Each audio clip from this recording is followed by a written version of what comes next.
السلام علیکم. جیسا کہ ہم سب کو پتہ ہے، آج ہم لوگوں کے یہاں جمع ہونے کا جو مقصد ہے وہ ٹیچنگ میتھڈولوجی پر بات کرنا ہے. پڑھانے کے دوران ہم لوگوں کو ٹیچنگ کے جو نیو میتھڈ آ رہے ہیں، پوری دنیا میں انٹروڈیوس کرائے جا رہے ہیں، اس سے آگاہی دینا. یہ پروگرام جو یہاں پر منعقد کیا گیا ہے، یہ دی لائٹ فاؤنڈیشن کی جانب سے اس کا اہتمام کیا گیا ہے.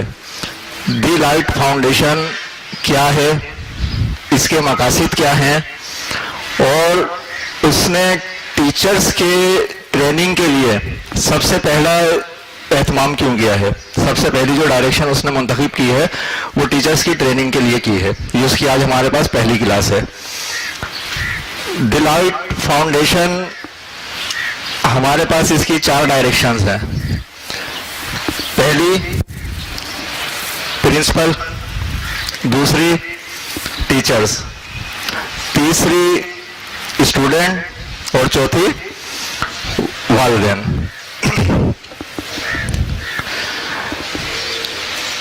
پرنسپل حضرات کے لیے جو لائٹ فاؤنڈیشن نے کام کرنا ہے وہ کام کیا ہے؟ اس کے اندر تمام پرنسپل حضرات کی کلاسز رکھی جائیں گی ٹریننگ کی.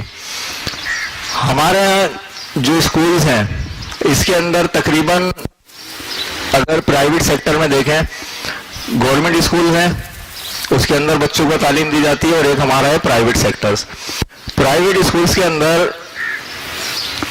کچھ اسکول ہیں صرف جو بچوں کو مکمل طور پر تمام لوازمات کے ساتھ، وہ آج کی دور کی نیڈ ہے، تعلیم دے پاتے ہیں. لیکن اس کے لیے جو وہ فیسز لیتے ہیں وہ بھی بہت زیادہ ہیں، اور وہ فیسز ہمارے یہاں کا جو ایک مخصوص طبقہ ہے وہ تو افورڈ کر سکتا ہے، لیکن زیادہ تر جو ہمارے متوسط طبقہ ہے وہ ان فیسز کو افورڈ نہیں کر سکتا. جب وہ ان فیسز کو افورڈ نہیں کر سکتا تو وہ یقیناً ہمارے ان اسکولز میں داخلے لیتے ہیں جو اس طبقے سے تعلق رکھتے ہیں. اچھا، یہاں اسکول جو اس میں بچہ آتا ہے اس کے اندر کیونکہ پرنسپل حضرات یا اسکول جو ہے بہت زیادہ فیسز ان سے لے نہیں سکتا، کیونکہ وہ طبقہ بالکل متوسط طبقہ ہے، تو وہ وہاں پر اس قسم کی سہولیات بھی فراہم نہیں کر پاتا جو بڑے اسکولز یا بہت زیادہ ہائی کوالیفائڈ جہاں پر بچے تعلیم حاصل کر رہے ہیں وہاں ملتی ہے. یہاں پر کیونکہ بالکل لمیٹیڈ فیسز لی جاتی ہیں، تو پھر لائٹ فاؤنڈیشن کیا کام کرے گی؟ یہاں انہی فیسز میں رہتے ہوئے جو پرنسپل حضرات ہیں ان کو ایسی ٹریننگ دینا، اس طریقے کے ان کے میتھڈ انٹروڈیوس کرانا، اور انہیں آگاہی دینا جو پوری دنیا میں چل رہے ہیں. بچوں کی آج کی ضرورت بھی ہے، لیکن ہم اس پیسوں میں جتنے ہم ان سے لے رہے ہیں فیس کے، ان کو وہ تمام چیزیں پرووائڈ نہیں کر سکتے. لیکن ان کی نیڈ بھی یقیناً ہماری جو سب سے پہلی پریورٹی ہے وہ اسٹوڈنٹ ہے، اور ان کو تعلیم دینا ہے. انہیں فیسز میں رہتے ہوئے کس طریقے سے مینیج کیا جائے کہ وہ بچے جو آج کی ضرورت ہے، جدید تعلیم ہے، اس کو بھی میٹ کر سکیں اور ان کے اوپر برڈن بھی نہ آئے.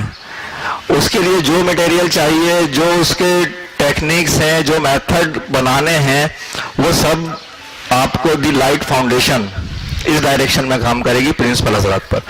اس کے بعد جو دوسرے ڈائریکشن ہے وہ ہے ٹیچرز کے اوپر. ٹیچرز یقیناً اس اسکول میں جو ٹیچرز رکھے جاتے ہیں وہ بھی ہمارے اسی طبقے سے تعلق رکھتے ہیں. بہت زیادہ ہائی کوالیفائڈ ٹیچر نہیں ہوتے ہیں جنہوں نے بہت بڑی بڑی ٹریننگز حاصل کی ہوں، کیونکہ وہ بھی افورڈیبل نہیں ہے. جو ہائی کوالیفائڈ ٹیچر جو ہوتے ہیں ٹریننگ لے لیتے ہیں وہ یقیناً پھر اس طرف رکتے بھی نہیں ہیں. ان ٹیچرز کو جو یہاں پر موجود ہیں، ان بچوں کو تعلیم دینے کے لیے کون سے میتھڈ انٹروڈیوس کرائے جائیں کہ یہی بچہ جو ان اسکول میں تعلیم حاصل کر رہا ہے وہ آگے جا کر اسے احساس کمتری نہ ہو، کسی سے پیچھے نہ رہے، اور تعلیم میں سب کے برابر کھڑا ہو.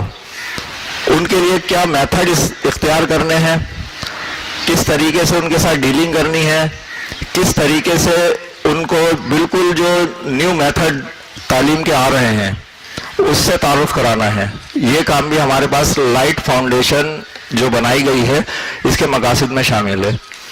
تیسری جو ڈائریکشن ہے, سب سے اہم ڈائریکشن جس کے لیے ہم یہ سارا کام کر رہے ہیں, وہ ہے اسٹوڈنٹ. اسٹوڈنٹ جو ہمارے یہاں پر طبقہ موجود ہے, اسکول تو اپنا کام کر رہے ہوتے ہیں, لیکن اس کے باوجود جب اسٹوڈنٹ اسکول سے نکل جاتا ہے, فل ٹائم تو اسکول میں نہیں ہوتا ہے, اسکول سے نکلنے کے بعد جو اس کو یہاں ماحول ملتا ہے, اس کے اندر کچھ بچہ تو اپنے بالکل جو اس کی ڈائریکشن ہوتی ہے اس پہ رہتا ہے, لیکن زیادہ تر بچہ آؤٹ ہو جاتا ہے, جس کی وجہ سے اکثر پیرنٹس کہتے ہوئے ہمیں نظر آتے ہیں کہ ماحول ہی ایسا نہیں ہے کہ بچوں کو باہر بھیجا, یا تو وہ اس کو بالکل باؤنڈ کر لیتے ہیں گھر میں, اور یا پھر جب بچہ باہر نکلتا ہے تو وہ بالکل ہاتھ سے نکل جاتا ہے. اس کی وجہ کیا ہے کہ بچے کے پاس اسکول سے جانے کے بعد کرنے کے لیے کوئی کام ہی نہیں ہے, کوئی ایکٹیویٹیز نہیں ہے, کوئی سائنس کلب نہیں ہے, کوئی جیوگرافی کلب نہیں ہے, کوئی میتھ کلب نہیں ہے, کوئی ایسی اس کے پاس گیدرنگ نہیں ہے, کوئی ادارہ نہیں ہے جو اس کو اس قسم کی ایکٹیویٹی فراہم کرے جو کہ اس کے تعلیمی اور اس کی جو ذہنی اور اس کی صحت, ان تینوں کے لیے صحت مند ایکٹیویٹیز ہوں. نتیجہ ہمارے سامنے ہے, ہمارا زیادہ تر بچہ کہاں تک پڑھتا ہے, اس کے بعد پھر وہ چھوڑ دیتا ہے. دی لائٹ فاؤنڈیشن کہ جو تیسری ڈائریکشن ہے وہ یہ ہے, اس کے لیے سائنس کلب کا انعقاد, مختلف سیمینارز اور غیر نصابی سرگرمیاں جس کے اندر میچز اور یہ قرات, نعت کا پروگرام, ڈیبیٹ مختلف موضوعات پر, یہ ان سب چیزوں کا انعقاد کرنے کا جو پروگرام ہے یہ دی لائٹ فاؤنڈیشن کے مقاصد میں شامل ہے. چوتھی ڈائریکشن پیرنٹس, والدین. ہمارے جس وقت والدین اسکول میں داخلہ کراتے ہیں تو داخل کراتے وقت وہ جن چیزوں کو دیکھ رہے ہوتے ہیں وہ, اور جو بچے کی تعلیمی ضروریات کے لیے چیزیں چاہیے وہ دونوں الگ چیزیں ہیں. زیادہ تر جو پیرنٹس دیکھ رہے ہوتے ہیں ان پیرنٹس کی, والدین کی رہنمائی کہ انہیں تعلیم کے اندر کس چیز پر فوکس رکھتے ہوئے بچوں کو داخل کرانا ہے. پھر آج جو ہمارے پاس ایک مسئلہ آتا ہے وہ آتا ہے کہ والدین اور بچوں کے درمیان خلا, ان کے جو یہ جنریشن گیپ ہے یہ بہت تیزی سے کریٹ ہو رہا ہے. اس کو دور کرنا کہ والدین کس طریقے سے اس گیپ کو کم سے کم کر سکتے ہیں, کیونکہ یہ ذمہ داری, بچہ جو ہے ابھی وہ تعلیم حاصل کر رہا ہے, وہ اتنا اسٹرانگ نہیں ہے کہ وہ ان چیزوں کو مینیج کر پائے.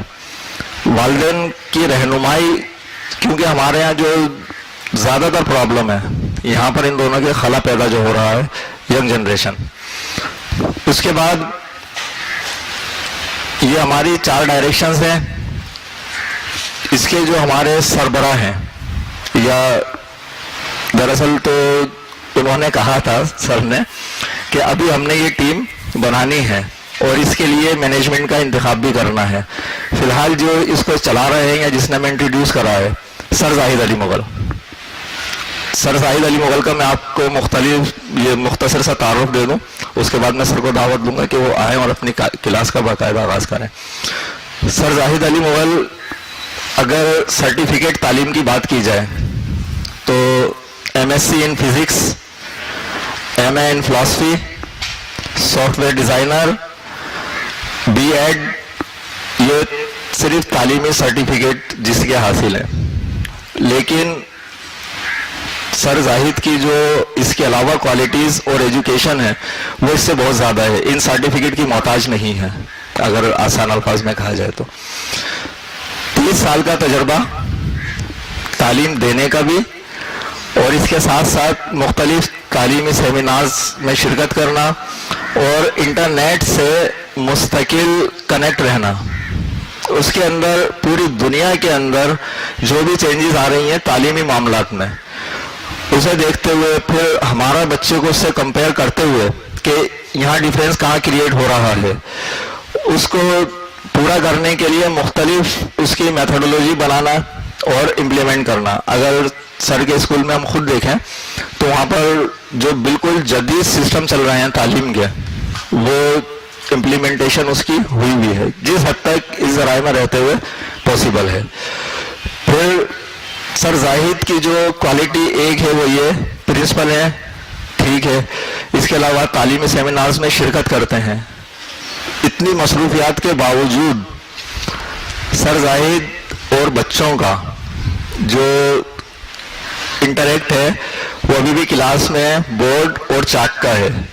آپ سائٹ کے اوپر جتنی بھی ویڈیوز دیکھ رہے ہیں ان کی, فزکس کی, میتھ کی, یا آپ کے جو کریکٹر بلڈنگز کی ہیں, وہ کوئی آرٹیفیشل کلاسز نہیں ہیں کہ جسے کھڑے ہو کر ریکارڈ کیا گیا ہو, بلکہ وہ بچوں کو پڑھاتے ہوئے جو پڑھا رہے تھے اس وقت سوچا کہ کیوں نہ ایسا کیا جائے کہ یہی کلاسز دوسرے بچوں کی تیاری کے کام میں آ جائیں, تو بس صرف اٹھایا اور کیمرہ لگا دیا, اس سے زیادہ اس کے اندر کچھ نہیں ہے. یہ کلاسز سر بالکل اسی طریقے سے ریئل کلاس میں کھڑے ہو کر لیتے ہیں. اس کے بعد اب میں یہاں پر دعوت دوں گا سر زاہد علی مغل کو کہ وہ آئیں اور اپنی کلاس کا باقاعدہ آغاز کریں. سر زاہد علی مغل.